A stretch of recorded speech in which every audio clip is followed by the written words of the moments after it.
Dear student, स्वागत है आप सभी को हमारे चैनल पर। तो आज के सेशन में हम बिहार बोर्ड एग्जाम 2027 के लिए क्लास ट्वेल्थ ज्योग्राफी का जो है टॉप 20 जो है मिक्स सब्जेक्टिव क्वेश्चन को जो है हल करेंगे। और ये जो है टॉप 20 मिक्स सब्जेक्टिव क्वेश्चन का पार्ट 1 है। इस तरह से हम आप लोग को पार्ट 5 तक का कराएंगे। अगर आप लोग पांचों पार्ट को अगर सही से देख लेते हैं और सभी क्वेश्चन को निश्चित रूप से याद कर लेते हैं, तो निश्चित रूप से एग्जाम में आप लोग से एक भी शॉर्ट क्वेश्चन जो है या लॉन्ग क्वेश्चन आप लोग से जो है एग्जाम में नहीं छूट सकता है। निश्चित रूप से आप लोग सभी सभी क्वेश्चन को आसानी से बना लीजिएगा।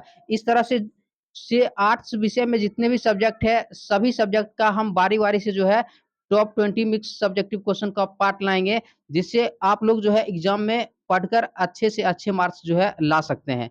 तो देखिए तो देखिए फर्स्ट क्वेश्चन है, देखिए मानव भूगोल को परिभाषित कीजिए। तो देखिए मानव भूगोल को परिभाषित कीजिए। तो देखिए मानव भूगोल, देखिए भूगोल की वह शाखा जिसके अंतर्गत मानव की उत्पत्ति से लेकर जो है लेकर वर्तमान समय तक उसके पर्यावरण के साथ संबंधों, व्यवहारों व्यवहारों का अध्ययन किया जाता है, मानव भूगोल कहलाता है। तो मानव भूगोल के बारे में आप लोग याद रखिएगा कि भूगोल की वह शाखा जिसके अंतर्गत मानव की उत्पत्ति से लेकर लेकर जो है लेकर वर्तमान समय तक उसके पर्यावरण के साथ संबंधों, व्यवहारों का अध्ययन किया जाता है, मानव भूगोल कहलाता है। तो सिंपल सा परिभाषा है, आप लोग निश्चित रूप से याद कर लीजिएगा। तो देखिए नेक्स्ट क्वेश्चन है, देखिए रेटजेल के अनुसार मानव भूगोल को परिभाषित कीजिए। तो इस प्रकार क्वेश्चन एग्जाम में पूछ लिया जाता है कि रेटजेल के अनुसार मानव भूगोल को परिभाषित कीजिए। तो देखिए फ्रेडरिक रेटजेल को मानव भूगोल के जनक कहते हैं। तो यहाँ से आप लोग याद रखिएगा, ऑब्जेक्टिव क्वेश्चन पूछ लिया जाता है कि मानव भूगोल के जो है जनक किसे कहते हैं, तो याद रखिएगा फ्रेडरिक रेटजेल को मानव भूगोल के जनक कहते हैं। देखिए फ्रेडरिक रेटजेल के अनुसार मानव भूगोल, तो देखिए फ्रेडरिक रेटजेल के अनुसार मानव भूगोल क्या है, तो देखिए मानव भूगोल मानव समाजों तथा धरातल के बीच संबंधों का संश्लेषित अध्ययन है। तो फ्रेडरिक रेटजेल के अनुसार मानव भूगोल क्या है, मानव भूगोल मानव समाजों तथा धरातल के बीच संबंधों का क्या है, संश्लेषित अध्ययन है। तो सिंपल सा परिभाषा है, आप लोग याद रखिएगा। नेक्स्ट है देखिए कू एलन सैंपल का मतलब क्या होता है, कुमारी एलन सैंपल। ठीक है, कुमारी एलन सैंपल के अनुसार मानव भूगोल को परिभाषित कीजिए। तो देखिए कुमारी एलन सैंपल रेटजेल की शिष्या अमेरिकन भूगोलवेत्ता थे। तो एग्जाम में क्वेश्चन पूछा जाता है कि कुमारी एलन सैंपल जो है किस देश के थे, तो याद रखिएगा अमेरिकन, यानी कि अमेरिका के भूगोलवेत्ता थे। देखिए देखिए कू एलन सैंपल के अनुसार मानव भूगोल, यानी कि कुमारी एलन सैंपल के अनुसार जो है मानव भूगोल। तो देखिए मानव भूगोल क्रियाशील मानव तथा अस्थायी पृथ्वी के परिवर्तनशील संबंधों का अध्ययन है। यहाँ से देखिए ऑब्जेक्टिव क्वेश्चन इस प्रकार से पूछ लिया जाता है कि मानव भूगोल क्रियाशील मानव तथा अस्थायी पृथ्वी के परिवर्तनशील संबंधों का अध्ययन है। यह कथन किसका है, याद रखिएगा कुमारी एलन सैंपल का है। तो इस तरह से आप लोग याद रखिएगा। नेक्स्ट क्वेश्चन है, देखिए मानव भूगोल की प्रकृति किस प्रकार है। तो मानव भूगोल की प्रकृति किस प्रकार है, तो देखिए मानव भूगोल की प्रकृति एग्जाम में आप लोग को इसी तरह से हेडिंग देकर लिखना है। ठीक है, इसी तरह से आप लोग को हेडिंग देकर लिखना है। देखिए मानव भूगोल की प्रकृति अत्यंत लोकप्रिय और आकर्षक है। तो याद रखिएगा कि मानव भूगोल की प्रकृति अत्यंत लोकप्रिय और आकर्षक है, जिसमें प्रकृति तथा मानव को किसी भी तरह से अलग नहीं किया जा सकता है।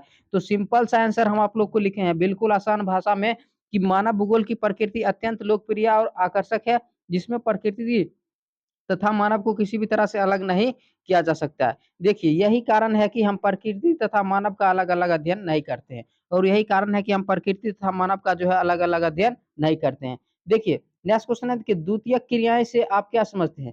तो द्वितीयक क्रियाएँ से आप क्या समझते हैं? तो देखिए द्वितीयक क्रियाएँ, देखिए वे सभी क्रियाकलाप जिसके द्वारा प्राथमिक उत्पादों को अधिक उपयोगी उत्पादों में परिवर्तित किया जाता है, द्वितीयक क्रियाएँ कहते हैं। याद रखिएगा, मतलब वे सभी क्रिया जिसके द्वारा प्राथमिक, यानी कि जो प्राथमिक क्रिया से जो प्राप्त उत्पाद होते हैं, उसको अधिक उपयोगी उत्पादों में क्या किया जाता है, परिवर्तित किया जाता है, उसे क्या कहते हैं, उसे द्वितीयक क्रियाएँ कहते हैं। जैसे देखिए विनिर्माण एवं उद्योग, याद रखिएगा विनिर्माण एवं उद्योग जो है द्वितीयक क्रियाएँ के अंतर्गत आते हैं। नेक्स्ट है देखिए स्वच्छंद उद्योग से आप क्या समझते हैं, इसके 4 विशेषताओं को लिखिए। ये भी क्वेश्चन जो है काफ़ी इम्पोर्टेंट क्वेश्चन है।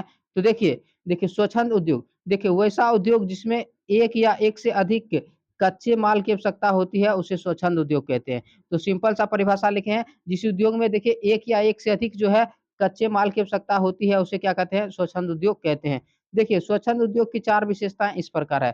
स्वच्छंद उद्योग की 4 विशेषताएँ इस प्रकार है। देखिए ये उद्योग हल्के होते हैं, तो याद रखिएगा ये उद्योग जो है हल्के होते हैं।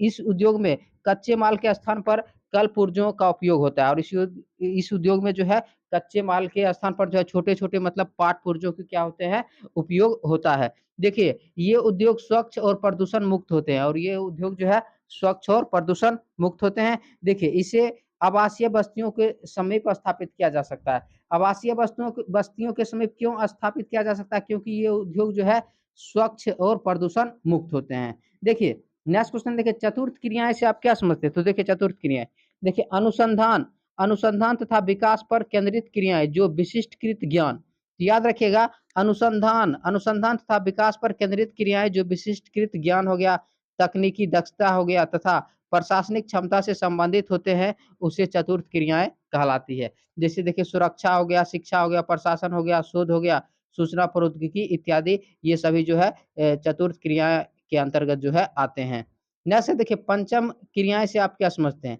तो पंचम क्रियाएँ से आप क्या समझते हैं? तो देखिए पंचम क्रियाएँ, तो देखिए आधुनिक नवीन विचारों की रचना यानी कि जो नया-नया क्या करते हैं विचारों की रचना करते हैं, उसके पुनर्गठन और उसको क्या करते हैं पुनर्गठन करते हैं। पुनर्गठन और व्याख्या देखिए आँकड़ों की व्याख्या और प्रयोग तथा नवीन प्रौद्योगिकी के जो है मूल्यांकन से जुड़ी सेवाएँ पंचम क्रियाएँ कहलाती है। तो आप लोग याद रखिएगा कि आधुनिक नवीन विचारों की रचना हो गया और उसके पुनर्गठन और व्याख्या, आँकड़ों की जो है व्याख्या और प्रयोग तथा नवीन प्रौद्योगिकी के मूल्यांकन से जुड़ी जो है सेवाएँ पंचम क्रियाएँ कहलाती है। जैसे देखिए सरकारी अधिकारियों, उसके बाद देखिए शोध वैज्ञानिकों, उसके बाद देखिए व्यावसायिक कर्मचारियाँ इत्यादि ये सभी पंचम क्रियाएँ कलाप के अंतर्गत जो है आते हैं। नेक्स्ट क्वेश्चन देखिए, पर्यटन से क्या आशय है? यानी कि पर्यटन से आप क्या समझते हैं? पर्यटन की 2 विशेषताओं को लिखिए। तो देखिए पर्यटन, तो देखिए पर्यटन एक यात्रा है, तो याद रखिएगा पर्यटन एक यात्रा है जो व्यापार के बजाय जो है आमोद-प्रमोद के उद्देश्य से की जाती है। तो याद रखिएगा पर्यटन एक यात्रा है जो व्यापार के बजाय जो है आमोद-प्रमोद के उद्देश्य से जो है की जाती है। देखिए पर्यटन की विशेषताएँ क्या है? देखिए विश्व में पर्यटन सेवा के क्षेत्र में लगभग 25 करोड़ व्यक्ति को प्रत्यक्ष तथा अप्रत्यक्ष रूप से रोज़गार प्राप्त होता है। तो याद रखिएगा कि विश्व में जो है पर्यटन सेवा के क्षेत्र में लगभग 25 करोड़ व्यक्तियों को प्रत्यक्ष तथा अप्रत्यक्ष रूप से रोज़गार प्राप्त होता है। उसके बाद देखिए देखिए पर्यटकों को आवास हो गया, भोजन परिवहन हो गया, मनोरंजन तथा विशेष दुकानों जैसी सेवाएँ जो है उपलब्ध कराने के लिए स्थानीय लोगों को रोज़गार के पर्याप्त अवसर प्राप्त होते हैं। इस प्रकार पर्यटन से क्या आशय है और पर्यटन के 2 विशेषताओं को लिखिए आप लोग निश्चित रूप से जो है याद रखिएगा। नेक्स्ट क्वेश्चन है देखिए विश्व के पर्यटक प्रदेश के नाम लिखिए। तो देखिए विश्व के प्रमुख पर्यटक प्रदेश निम्नलिखित है जो इस प्रकार है। तो देखिए भूमध्य सागरीय तट के चारों ओर के गर्म स्थान, तो पहला याद रखिएगा भूमध्य सागरीय तट के जो है चारों ओर के जो है गर्म स्थान हो गया। देखिए भारत के पश्चिमी तट हो गया, उसके बाद के विश्व के यत्र तट यानी कि जहाँ-तहाँ फैले जो है मनोहरी मतलब क्या सुंदर जो है भूदृश्य रखने वाले क्या पर्वतीय भाग। उसके बाद देखिए विश्व के राष्ट्रीय उद्यान हो गया, ऐतिहासिक स्मारक हो गया, उसके बाद देखिए विरासत स्थल हो गया, ऐतिहासिक नगर, ये सभी क्या है विश्व के जो है प्रमुख पर्यटक प्रदेश है। तो आप लोग जो है इस क्वेश्चन को भी निश्चित रूप से याद रखिएगा।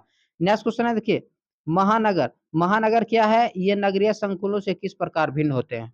तो देखिए महानगर क्या है? ये नगरीय संकुलों से किस प्रकार भिन्न होते हैं? तो देखिए महानगर, तो देखिए 10 लाख से 50 लाख तक की संख्या वाले नगरों को महानगर कहा जाता है। तो याद रखिएगा कि 10 लाख से 50 लाख तक की जनसंख्या वाले नगरों को क्या कहा जाता है? महानगर कहा जाता है। जबकि कई महानगरों एवं मेगा नगरों मिलकर जो है नगरीय संकुल बनाते हैं। तो याद रखिएगा जबकि कई महानगर हो गया एवं मेगा नगर को मिलाकर जो है नगरीय संकुल बनाते हैं जिसमें जनसंख्या 50 लाख से अधिक होती है। तो याद रखिएगा जो है नगरीय संकुल की जनसंख्या कितने होते हैं?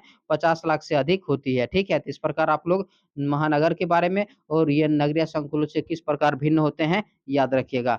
नेक्स्ट क्या देखिए, गैरसीन नगर क्या होते हैं? इनका प्रकार्य मतलब क्या? कार्य क्या होता है?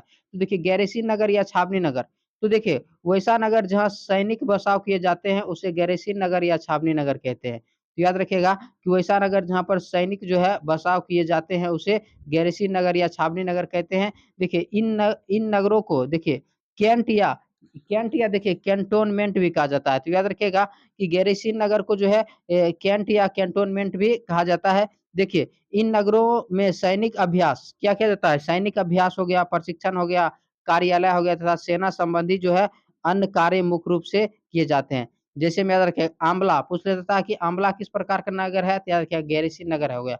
उसके बाद देखिए जालंधर, यहाँ पर क्या होगा? जालंधर होगा, ठीक है?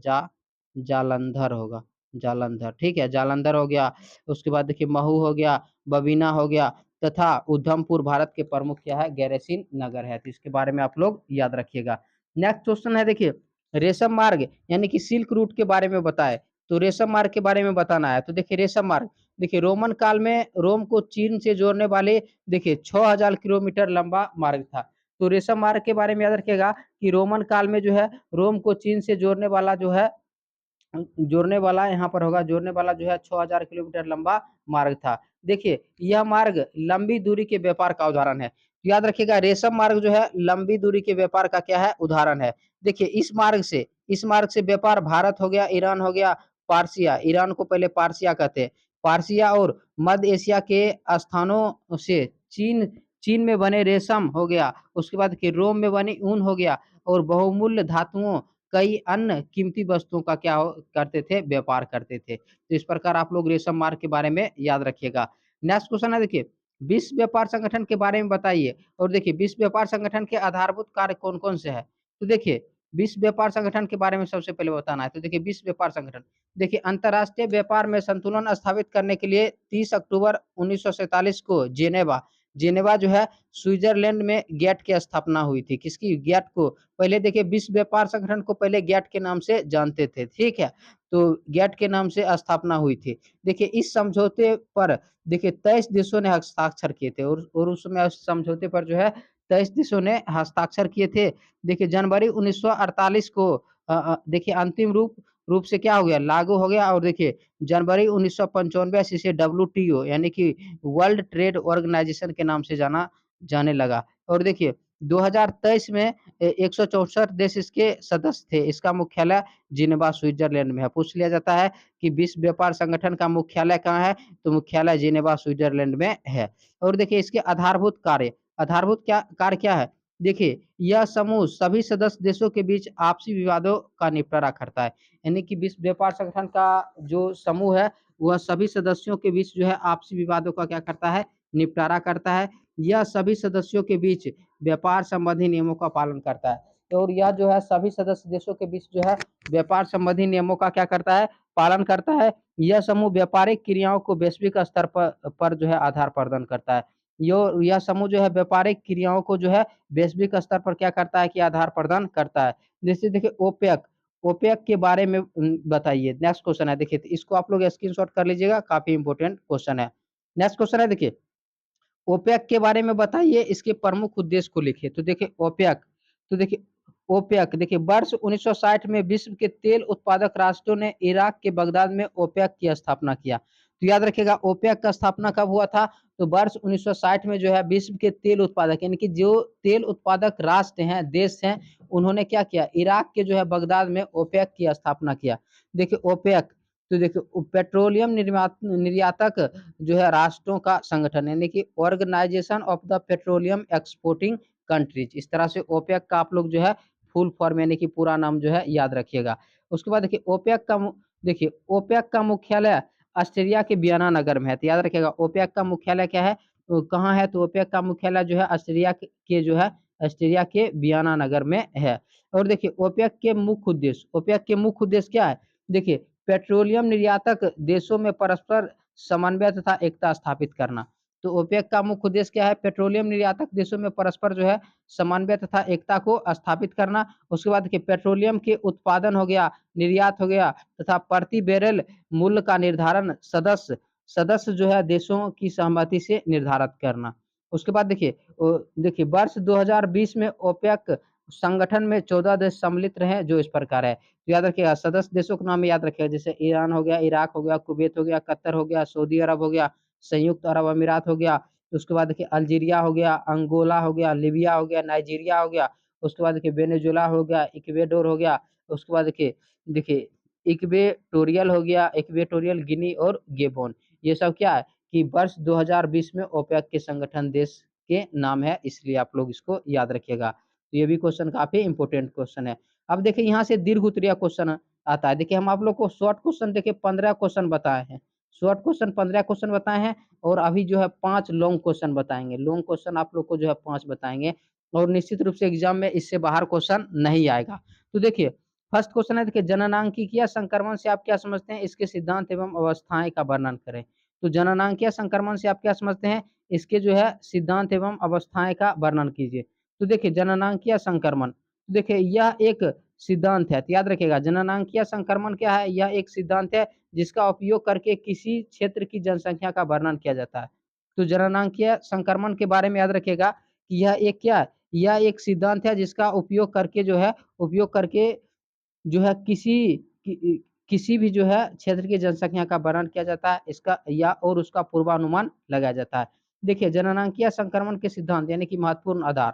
तो देखिए जन्म दर, मृत्यु दर तथा इसके अंतर से होने वाले जनसंख्या की प्राकृतिक वृद्धि होती है। तो जननांगीय संक्रमण की जो है मुख्य आधार में जो है महत्वपूर्ण आधार क्या है? इसके बारे में याद रखिएगा कि जो है महत्वपूर्ण आधार मतलब क्या? सिद्धांत क्या है? तो सिद्धांत क्या है कि जन्म दर हो गया, मृत्यु दर हो गया और इसके अंतर से होने वाली जनसंख्या की क्या होती है? प्राकृतिक वृद्धि होती है। उसके बाद देखिए जननांगीय संक्रमण के सिद्धांत की 3 अवस्थाएँ हैं जो इस प्रकार है। तो देखिए प्रथम अवस्था, द्वितीय अवस्था और तृतीय अवस्था। तो सबसे पहले देखिए प्रथम अवस्था। तो देखिए इस अवस्था में जन्म दर तथा मृत्यु दर उच्च होती है। तो याद रखिएगा जननांगीय संक्रमण की प्रथम अवस्था में जो है जन्म दर, मृत्यु दर उच्च होती है और देखिए अधिकांश जनसंख्या कृषि कार्य में संकलन होती है और अधिकांश जनसंख्या जो है कृषि कार्य में संकलन होती है। देखिए जनसंख्या वृद्धि दर धीमी होती है, शिक्षा का स्तर निम्न होता है। देखिए भोजन भोजन भोजन पर्याप्त मात्रा में नहीं मिलती है, महामारियों की स्थिति होती है। तो इस प्रकार आप लोग प्रथम अवस्था के बारे में याद रखिएगा। सेकंड अवस्था देखिए इस अवस्था की शुरुआत में प्रजनन दर उच्च होती है। सेकंड अवस्था के उत्पाद में जो है शुरुआत में प्रजनन दर क्या होती है? उच्च होती है, लेकिन समय के साथ धीमी गति से गिरावट हो जाती है। स्वास्थ्य में सुधार हो जाती है, मृत्यु दर कम हो जाती है, जनसंख्या का जो है तीव्र वृद्धि होती है। तृतीय अवस्था, देखिए इस अवस्था में जन्म दर और मृत्यु दर दोनों में ही तेजी से गिरावट आ जाती है। तृतीय अवस्था में जो है क्या होता है कि जन्म दर हो गया और मृत्यु दर दोनों में ही तेजी से गिरावट आ जाती है। जनसंख्या जनसंख्या मंद गति से बढ़ती है और जनसंख्या मंद गति से बढ़ती है, फिर स्थिर हो जाती है, अधिकांश जनसंख्या शिक्षित होने लगता है और अधिकांश जनसंख्या जो है शिक्षित होने लगता है और ये क्वेश्चन आप लोग के एग्जाम के लिए काफ़ी इंपॉर्टेंट है 5 मार्क्स के लिए, तो निश्चित रूप से याद रखिएगा। नेक्स्ट क्वेश्चन है देखिए, विश्व में जनसंख्या घनत्व एवं वितरण को प्रभावित करने वाले जो है भौगोलिक कारकों का वर्णन करें। तो देखिए जनसंख्या वितरण को प्रभावित करने वाले भौगोलिक कारक इस प्रकार है। तो देखिए जल की उपलब्धता, यानी कि जहाँ पर जल उपलब्ध रहता है उस क्षेत्र में जनसंख्या अधिक बसते हैं। तो देखिए देखिए जल मनुष्य की प्राथमिक आवश्यकता है। जल क्या है? जल मनुष्य की प्राथमिक आवश्यकता है जिसका उपयोग पीने के लिए, कृषि में सिंचाई के लिए, पशुओं के लिए तथा औद्योगिक कार्यों में किया जाता है। इसलिए इसलिए जल जनसंख्या को क्या करता है? आकर्षित करते हैं। उसके बाद की भू आकृति, देखिए भूमि की आकृति जनसंख्या वितरण को क्या करती है? प्रभावित करती है।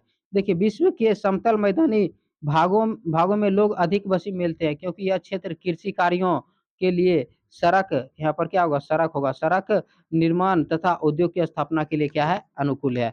उसके बाद देखिए जलवायु, देखिए जलवायु जनसंख्या वितरण को प्रभावित करते हैं। देखिए जिस क्षेत्र की जलवायु ठंड या गर्म होती है, अधिक ठंड या गर्म होती है, वहाँ कम कम जनसंख्या निवास करती है, ठीक है? और जबकि मानसून तथा शीतोष्ण प्रदेश में अधिक जनसंख्या निवास करती है। उसके बाद देखिए मृदा यानी कि मिट्टी, तो देखिए उपजाऊ मिट्टी कृषि का आधार है। उपजाऊ मिट्टी क्या है? कृषि का आधार है, इसलिए फसल के लिए उपयुक्त मृदा वाले स्थान पर अधिक लोग बसे मिलते हैं। तो इस प्रकार आप लोग इसको स्क्रीनशॉट करके निश्चित रूप से जो है याद रखिएगा। नेक्स्ट क्वेश्चन है देखिए 18 नंबर क्वेश्चन है। देखिए विस्तृत वाणिज्य अनाज कृषि के बारे में बताइए, इसके प्रमुख क्षेत्र एवं विशेषताओं को लिखिए। तो देखिए विस्तृत वाणिज्य अनाज कृषि, देखिए इस प्रकार की कृषि विश्व के मध्य अक्षांशीय क्षेत्रों में देखिए इस प्रकार की जो है कृषि विश्व के मध्य अक्षांशीय क्षेत्रों क्षेत्रों में स्थित देखिए आंतरिक अर्धशुष्क घास घास क्षेत्रों में की जाती है। देखिए विस्तृत वाणिज्य अनाज कृषि के प्रमुख क्षेत्र कौन सा है? देखिए यूरेशिया के स्टेपीज, पूछा जाता है कि स्टेपीज जो है किस देश में है? याद रखिएगा ये यूरेशिया में। और देखिए देखिए उत्तरी अमेरिका के पेरिस पूछा जाता है, पेरिस किस देश में है? तो याद रखिएगा उत्तरी अमेरिका। उसके बाद देखिए अर्जेंटीना के पंपास, तो पंपास किस देश में है? अर्जेंटीना में है। दक्षिण अफ्रीका के वेल्स, पूछता है कि वेल्स किस देश में है? दक्षिण अफ्रीका में। ऑस्ट्रेलिया के डाउन्स, डाउन्स किस देश में है? ऑस्ट्रेलिया में है। न्यूजीलैंड के का कैंटरबरी, तो पूछता है कि कैंटरबरी किस देश में है? न्यूजीलैंड में है। तो इस प्रकार आप लोग विस्तृत वाणिज्य अनाज कृषि के बारे में और इसके प्रमुख क्षेत्र यहाँ पर बता दिए हैं और इसके विशेषताएं, क्योंकि लॉन्ग क्वेश्चन है तो थोड़ा ज्यादा लिखेंगे। देखिए विशेषताएं क्या है? देखिए इसकी मुख्य फसल गेहूं है, गेहूं है। देखिए जौ, राई, जई तथा मक्का अन्न मुख्य फसल है। तो याद रखिएगा विस्तृत वाणिज्य अनाज कृषि की मुख्य फसल गेहूं है, जौ, राई, जई तथा मक्का अन्न मुख्य फसल है। ठीक है। उसके बाद देखिए इसमें खेतों का आकार क्या होता है? बहुत बड़ा होता है। इस कृषि में खेतों का आकार क्या होता है? बहुत बड़ा होता है। देखिए यह यंत्रीकृत कृषि, यानी कि खेत जो जोतने फसल काटने के लिए मशीनों का प्रयोग किया जाता है। उसके बाद देखिए इसमें प्रति एकड़ उत्पादन कम तथा प्रति व्यक्ति उत्पादन अधिक होता है। इसमें प्रति एकड़ उत्पादन कम होता है और प्रति व्यक्ति उत्पादन जो है अधिक होता है। इस भी क्वेश्चन को आप लोग स्क्रीनशॉट कर लीजिए, काफी इंपोर्टेंट क्वेश्चन है।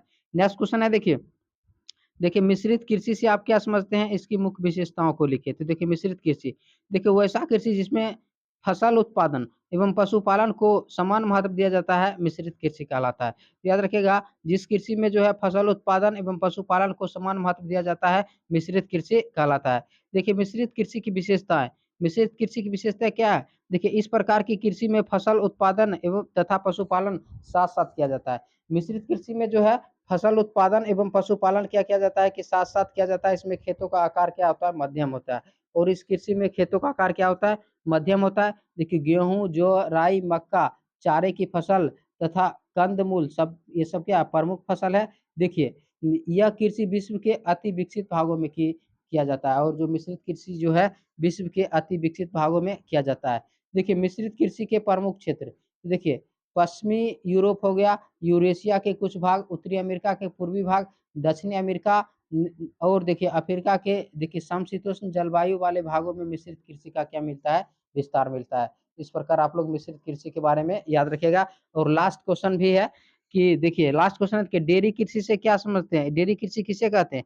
इसके प्रमुख विशेषताएं एवं क्षेत्र को लिखे। तो देखिए डेयरी कृषि यानी इसी को डेयरी उद्योग भी कहते हैं। देखिए वैसा कृषि, देखिए वैसा कृषि जिसमें दूध व दूध से निर्मित पदार्थों के लिए जो है दुधारू पशुओं का पालन पोषण के व्यवसाय किया जाता है, उसे डेयरी कृषि कहते हैं। जो डेयरी कृषि के बारे में याद रखिएगा, वैसा कृषि जिसमें दूध व दूध से निर्मित पदार्थों के लिए जो है दुधारू पशुओं के जो है पालन पोषण के व्यवसाय किया जाता है, उसे क्या कहते हैं? डेयरी कृषि कहते हैं। जैसे देखिए घी, मक्खन, पनीर आदि कार्य ये सभी डेयरी कृषि के अंतर्गत जो है आते हैं। उसके बाद देखिए डेयरी कृषि की मुख्य विशेषताएं, तो देखिए इस व्यवसाय में सर्वाधिक उन्नत एवं दक्ष तकनीकी की सहायता से दुधारू पशुओं का जो है पालन किया जाता है। यानी कि सर्वाधिक जो है उन्नत और जो है तकनीकी की सहायता से जो है दुधारू पशुओं का क्या किया जाता है?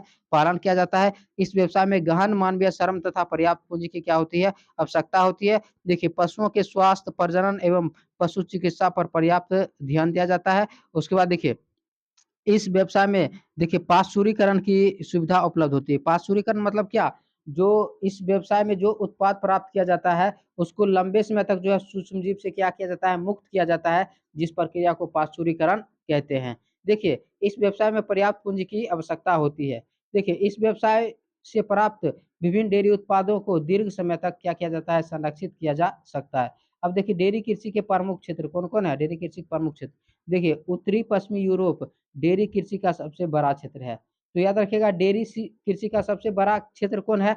तो उत्तरी पश्चिमी यूरोप, उसके बाद देखिए कनाडा हो गया, न्यूजीलैंड हो गया, दक्षिणी पूर्वी ऑस्ट्रेलिया तथा देखिए तास्मानिया, ये सभी क्या है? डेयरी कृषि के जो है प्रमुख क्षेत्र है। तो इसका इसका जो है आप लोगों को इसका पीडीएफ भी मिल जाएगा वीडियो के डिस्क्रिप्शन लिंक में। वहाँ से पीडीएफ रिवीजन करने के लिए डाउनलोड कर लीजिएगा। सेशन कैसा लगा है कमेंट सेशन में ज़रूर बताइएगा। सेशन पसंद आए तो लाइक कीजिए, शेयर कीजिए और चैनल पर पहली बार है तो चैनल को सब्सक्राइब ज़रूर कीजिएगा, क्योंकि इस तरह से हम आप लोग को सभी सब्जेक्ट का तैयारी अच्छे से करा दिया जाएगा। सब्जेक्टिव, ऑब्जेक्टिव दोनों टाइप के क्वेश्चन को। तो वीडियो को लाइक और चैनल को सब्सक्राइब ज़रूर कीजिएगा। मिलते हैं अगले सेशन में। धन्यवाद।